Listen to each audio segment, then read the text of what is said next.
नमस्कार, सुप्रभात, बहुत स्वागत आप सभी का INS 24/7 पर। मैं हूं आपके साथ पूजा शर्मा और आप देखना शुरू कर चुके हैं INH सुबह सवेरे। तो बुलेटिन की शुरुआत करेंगे तमिलनाडु से, जहां के करूर में एक्टर विजय की रैली में शनिवार शाम को भगदड़ मच गई। इसमें 39 लोगों की जानें चली गई। तमिलनाडु के स्वास्थ्य मंत्री MA सुब्रमण्यम ने इसकी जानकारी दी है।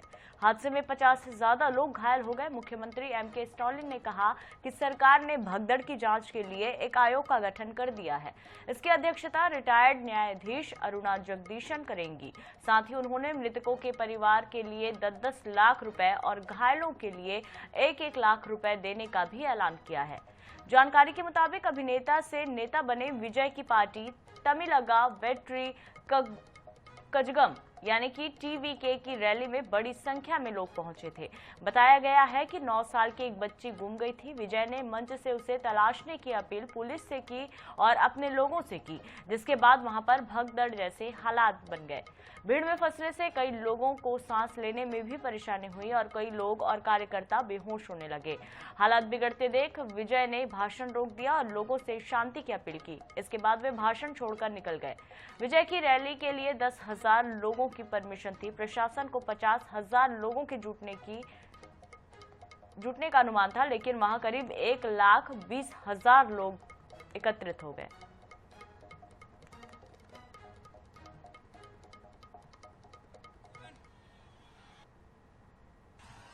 அந்த விழாவில் மாண்புமிகு சிஎம் அவர்கள் இந்த ஐயா ஃபேக்ட் செக் நண்பர்களே, இதெல்லாம் நீங்க பெருசா ரிசர்ச் பண்ணணும்னு அவசியமே இல்ல.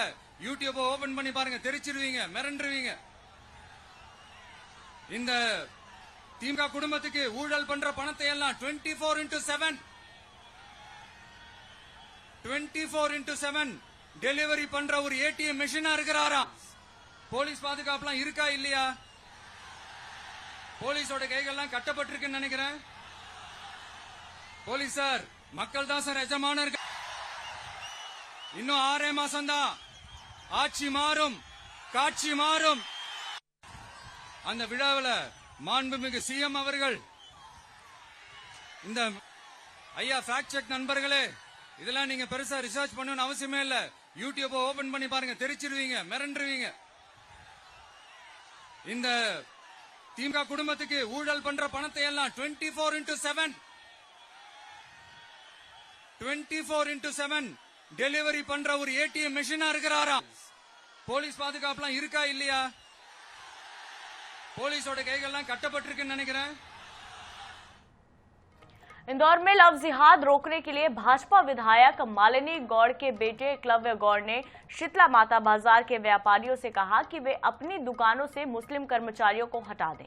गौड़ ने 25 सितंबर तक का अल्टीमेटम दिया था, जो कि कल पूरा हो चुका है। गौड़ का कहना है कि अभी हम एक दिन और देखेंगे, हमारी बात नहीं मानी तो हम इसे अपने तरीके से निपटेंगे। बीजेपी विधायक मालिनी गौड़ के बेटे के बयान ने अब बवाल मचा दिया है। इधर इस चेतावनी का इंदौर के मार्केट में खासा असर भी देखने को मिल रहा है। अधिकांश व्यापारियों ने अपने यहाँ काम करने वाले मुस्लिमों को हटा दिया है।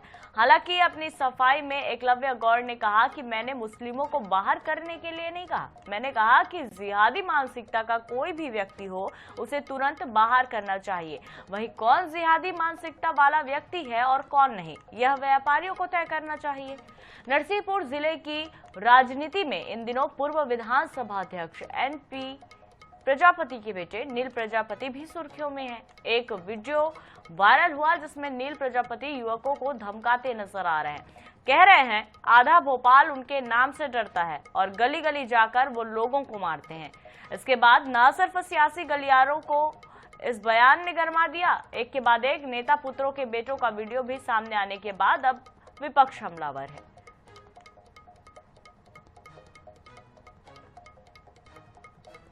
तो पहले हमने कई दफे सरपंच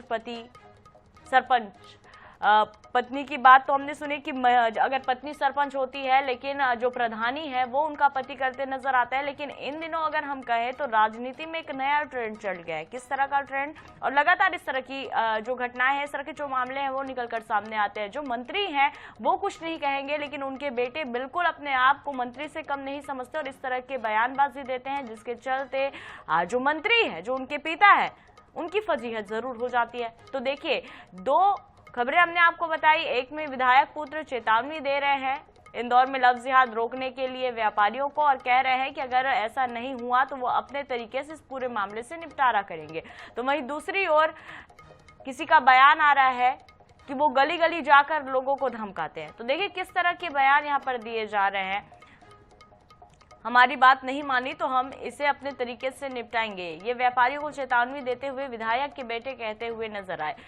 और साथ ही कहा कि 25 सितंबर तक का अल्टीमेटम दिया गया था। एकलव्य गौड़ की ओर से ये बयान आया है लेकिन अब जाकर वो पूरा हुआ है। एक दिन और आपको समय दे रहे हैं। कई व्यापारियों ने उनकी बातों को सुनकर मुस्लिमों को भी हटा दिया। हालांकि बाद में वो सफाई जरूर देते नजर आए, लेकिन इस तरह की आखिर बयानबाजियां क्यों निकल कर सामने आ रही है? क्या अब मंत्री पुत्र की बात देखने को मिलेगी? क्या अब सत्ता में मंत्रियों से ज्यादा, विधायकों से ज्यादा या सरपंच से ज्यादा, अगर ग्रामीण स्तर में कहें, पंचायत स्तर में कहें, तो क्या अब उनके बेटे की यहाँ पर सुनने को मिलेगी? इस तरह से बेटे की ओर से बयान दिया जाएगा। अब देखिए, ये बहुत बड़ा मामला है और जाहिर तौर पर सियासी मुद्दा भी है। सियासी पारा गरमाना बेहद लाजमी।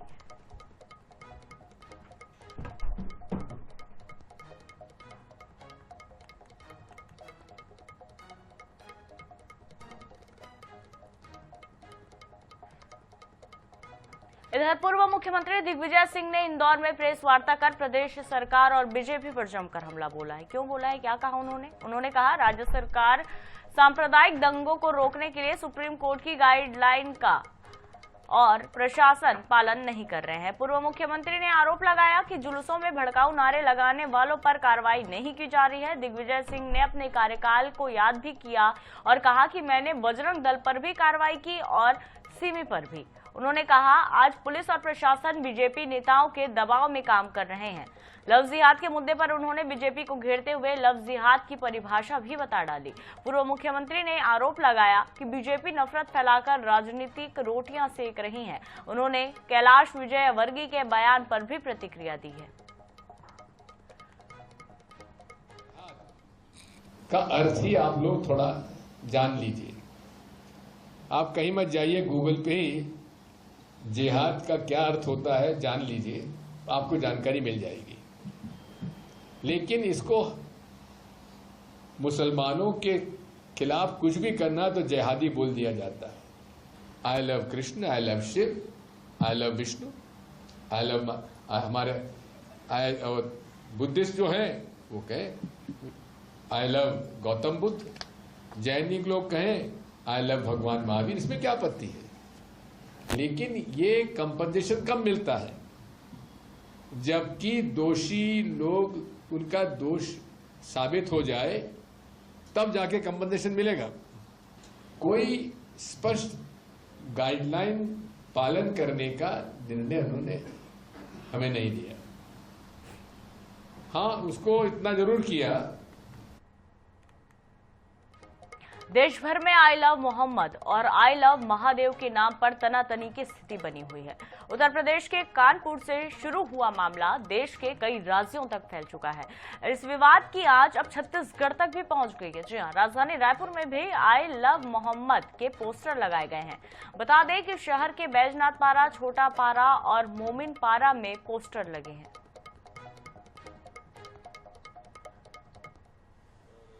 देश भर में I love Muhammad, I love Mahadev के पोस्टर को लेकर के लगातार तनातनी देखने को मिल रही है। उत्तर प्रदेश के कानपुर से शुरू हुआ ये विवाद अब मध्य प्रदेश छत्तीसगढ़ तक पहुंच चुका है। वहीं छत्तीसगढ़ की राजधानी रायपुर में भी कुछ जगहों पर आई लव मोहम्मद के पोस्टर जो है वो साफ तौर पर देखे जा सकते हैं।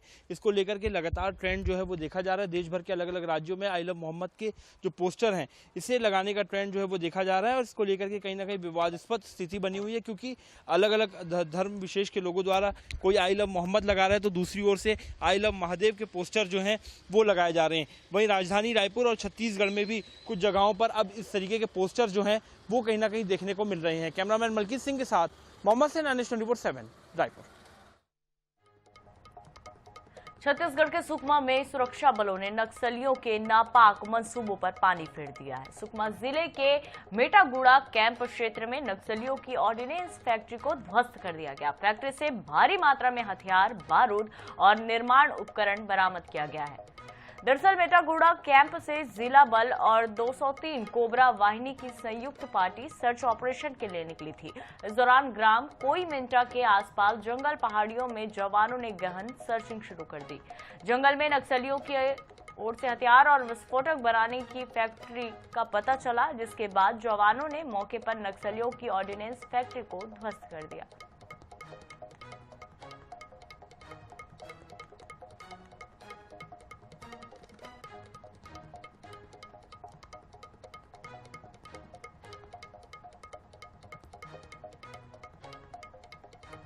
तो देखिए क्या क्या सामान मिले हैं नक्सलियों की फैक्ट्री से। वर्टिकल मिलिंग मशीन मिली है 1 नग, बेंच वॉइस मिला 3,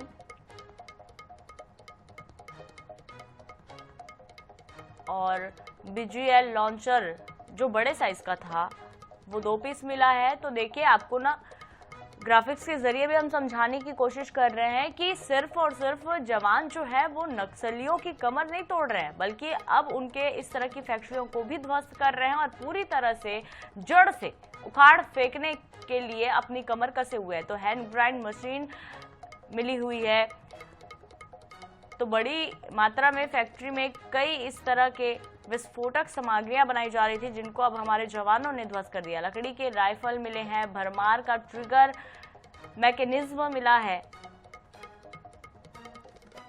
भरमार ट्रिगर मैकेनिज्म, पिस्टल ग्रिप सहित भी मिला है।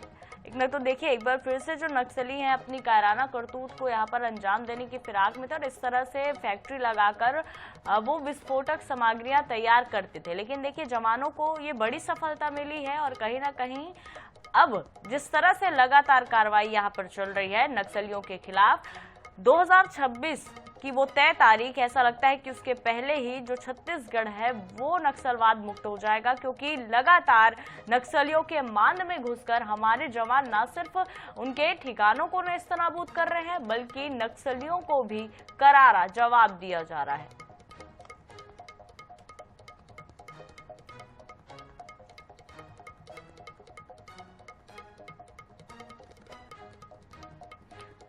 तो देखिए नक्सलियों की ऑर्डिनेंस फैक्ट्री ध्वस्त हुई है। ये तस्वीरें हम आपको दिखा रहे हैं, समझाने की कोशिश कर रहे हैं इस ग्राफिक्स के जरिए कि किस तरह से फैक्ट्री यहाँ पर नक्सली संचालित करते थे। और दूसरी संख्या में उन सामानों की तस्वीरें हैं जो बरामद की गई है। बड़ी संख्या में हथियार बरामद किए गए हैं जिसे नक्सली अपने कायराना करतूत को अंजाम देने के लिए इस्तेमाल करते थे।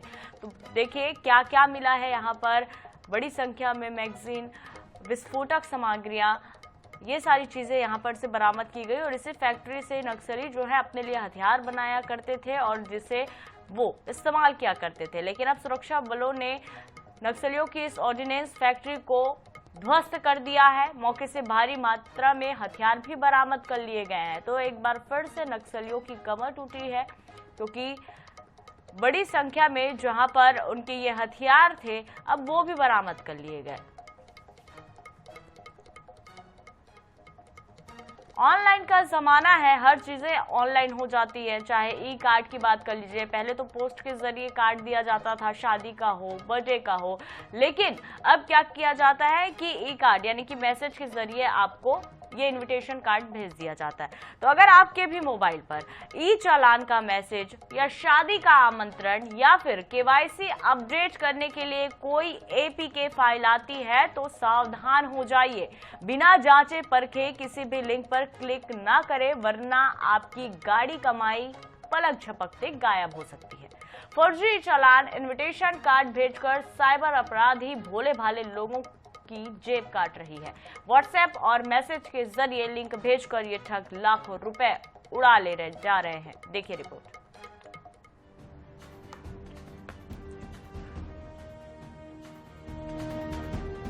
तकनीक ने जहां जिंदगी आसान की है, वहीं साइबर ठगों ने इसे हथियार बना लिया है।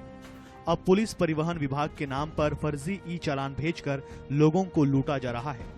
मैसेज या व्हाट्सएप पर लिंक भेजा जाता है, फाइल डाउनलोड होते ही मोबाइल फोन पर ऐप डाउनलोड होता है, जिसके बाद फोन का कंट्रोल साइबर ठगों के हाथ में आ जाता है। तो लगातार देखने में आ रहा है कि विभिन्न प्रकार की ठगी हो रही है। इसमें एक एपीके फाइल का भी ठगी का मामला लगातार बढ़ता जा रहा है, जिसमें एपीके फाइल भेजी जाती है। एपीके फाइल को जैसे ही आप उसके लिंक को डाउनलोड करते हैं, आपके मोबाइल पर एक ऐप डाउनलोड हो जाता है और आपका मोबाइल सामने वाला जिसने ही इस लिंक को भेजा है वो आपके मोबाइल को एज ए अपना मोबाइल यूज़ करता है और उसमें विभिन्न प्रकार के ठगी कर सकता है। तो हमको बहुत ज़्यादा सजग रहने की ज़रूरत है और जिससे कि हम ठगी से बच सकते हैं। राजधानी में आए दिन ऐसे मामले सामने आ रहे हैं। आइए हम आपको बताते हैं कि हुआ क्या था। केस पहला, फोन का डाटा चोरी कर ठगी। गुड़गांव में एक शख्स के 4 लाख रुपए साफ हो गए। उसने एक नकली ई चालान खोला, जिससे मोबाइल हैक हुआ और ठगी हो गई। केस दूसरा, QR कोड से ठगी। पुरानी बस्ती में रहने वाली एक युवती को फोन पर 500 रुपए का ई चालान आया, जिसमें QR कोड भी दिया गया था। जुर्माना जमा करते ही ठग ली गई। केस तीसरा, शादी का कार्ड भेजकर ठगी।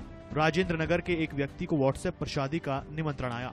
ई कार्ड डाउनलोड होते ही फोन हैक हो गया और लाखों रुपए पार हो गए। राजधानी में लगातार साइबर ठगी के मामले बढ़ते ही जा रहे हैं। वहीं शातिर ठग गिरोह लोगों को अपने झांसे में लेने के लिए अब नए नए तरीके का इस्तेमाल कर रहे हैं। खासतौर पर व्हाट्सएप पर ई चालान भेजा जा रहा है, एपीके फाइल भेजी जा रही है और कई लोगों को नकली शादी का इन्विटेशन कार्ड भेजा जा रहा है। इनमें से किसी भी एक फाइल को डाउनलोड करने पर सीधे यूजर का मोबाइल साइबर ठगों के हाथों में आ जाता है और उनके द्वारा कंट्रोल में ले लिया जाता है। बाद में अकाउंट में रखे लाखों रुपए साइबर ठग पार कर रहे हैं। हालांकि कहीं ना कहीं पुलिस के लिए भी अब इन साइबर ठगों को पकड़ना एक बड़ी चुनौती बन गया है। कैमरामैन रिजवान कुरैशी के साथ मोहम्मद सैन, न्यूज़ 24/7, रायपुर। इधर रायसेन के खंडेरा वाली माता मंदिर के पास नवरात्रि के अवसर पर मेला लगा है। मेले में बड़ा हादसा होते होते टल गया। मेले में लगे आकाश झूले का बेस एक तरफ से धंस गया, जिससे चीख पुकार मच गई। इस दौरान झूले में बैठे लोग और उनके परिजन मुश्किल में पड़ गए, लेकिन गनीमत ये रही कि झूला गिरा नहीं, सिर्फ थोड़ा सा झुक गया। मेले में तैनात सुरक्षाकर्मी और अन्य लोगों ने एक एक कर झूले में बैठे लोगों को नीचे उतारा।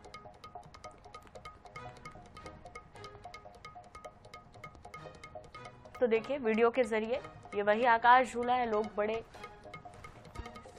शौक के चलते इस झूले पर बैठते हैं, लेकिन देखिए कितना बड़ा हादसा यहाँ पर होते होते टल गया है। गनीमत रही, सभी को सुरक्षित निकाल लिया गया है। बड़ी बात यह थी कि झूला झुका लेकिन गिरा नहीं। अगर गिरती तो पता नहीं कितनी जाने जाती, लेकिन बिल्कुल सूझबूझ के साथ इनमें फंसे लोगों को समय रहते एक एक कर जो है वो उतार दिया गया। तो आकाश झूले का जो बेस है वो धंस गया था, जिसके चलते मेले में चीख पुकार मच गई थी। लोग झूले में बैठे हुए थे, एक एक कर लोगों को झूले से नीचे उतारा गया। खंडेरा वाली माता मंदिर के पास मेला लगा है, जहां पर ये बड़ा हादसा हुआ। सारंगढ़ के बरमकेला में 2 बाइकों की आपस में टक्कर हो गई। हादसे में एक शख्स की मौत हो गई, जबकि दूसरा शख्स गंभीर रूप से घायल हो गया है, जिसे अस्पताल में भर्ती करवाया गया है। हादसे का सीसीटीवी फुटेज भी सामने आया है। फिलहाल बरमकेला पुलिस मामले की जांच में जुटी हुई है।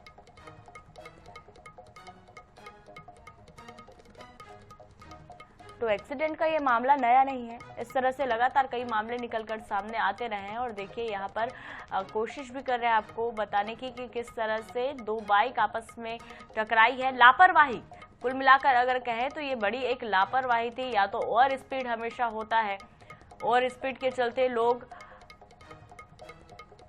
जो है खुद को संभाल नहीं पाते हैं, गाड़ी पर काबू नहीं पा पाते और इस तरह से उसके बाद जो है वो हादसे निकलकर सामने आते हैं। नर्मदापुरम में अपना आवारा दिल लिए इधर उधर मुंह मारते 50 साल के प्राचार्य की करतूत सामने आई है। प्राचार्य पर महिला टीचर को आई लव यू मैसेज भेजने का आरोप लगाया गया है। प्राचार्य जी का एक व्हाट्सएप चैट भी सामने आया है। उन्होंने हिंदी फिल्म का गाना फूल तुम्हें भेजा है खत में लिखकर उनसे जवाब भी मांगा है। तो देखिए दिल फेक आशिक निकले 50 साल के प्राचार्य। उन पर महिला टीचर को आई लव यू मैसेज भेजने का आरोप है।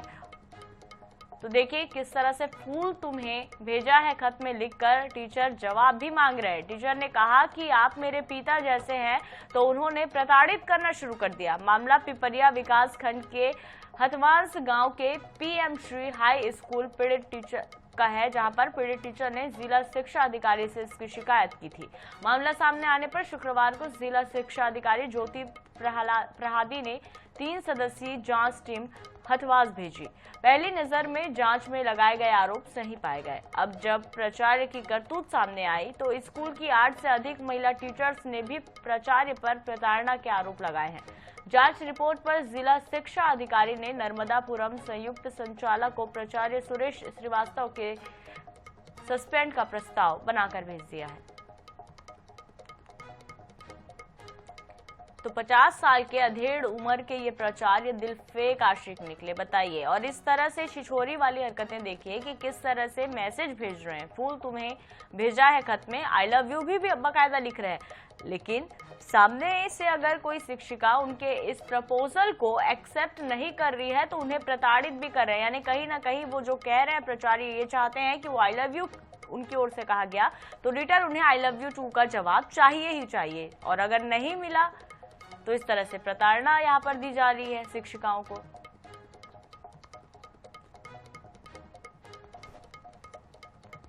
तो यही है वो दिलफेक आशिक प्राचार्य जिनका दिल इन दिनों बाग बाग हो रहा है।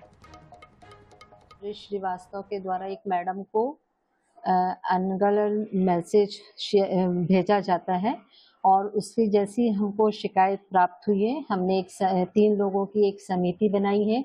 उस समिति के द्वारा जांच कराई गई है और जांच प्रतिवेदन हमको प्राप्त हो गया है और हम संबंधित प्राचार्य को कार्रवाई के लिए जेडी कार्यालय नर्मदापुरम में भेज रहे हैं और ये प्रस्ताव में ये लिखा जा रहा है कि इस प्राचार्य को तत्काल निलंबित किया जाए। इस बुलेटिन में फिलहाल इतना ही। ताजा अपडेट्स के लिए बने रहिए NS 24/7 के साथ। नमस्कार।